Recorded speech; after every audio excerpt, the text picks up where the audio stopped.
Good sex and chemistry is not a reason to stay in a relationship. A lot of us think that, oh, just because we mesh a little bit, you know what I'm saying? Just because we agree on the same things, we disagree on the same things. If you ask me, those things are fleeting because what matters is how that person treat themselves. How do you treat yourself? How do you treat that person when you're upset? How does that person treat you when, vice versa? And a lot of the times, us as men, especially me, I've done it.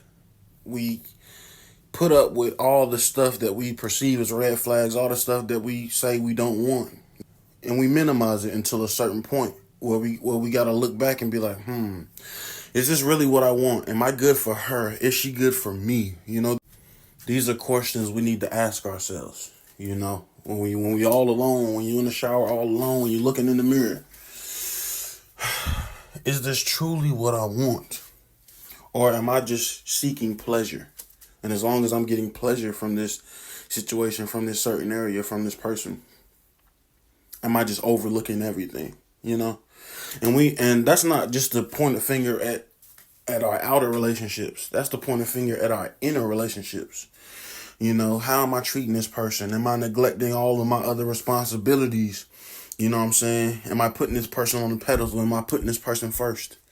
You know what I'm saying? And in reality, I look at it like you got to put yourself first. You got to put your life jacket on first before you can help somebody else put theirs on, And we need to start looking and identifying the green flags, not just the red flags. Identify the green flags as well.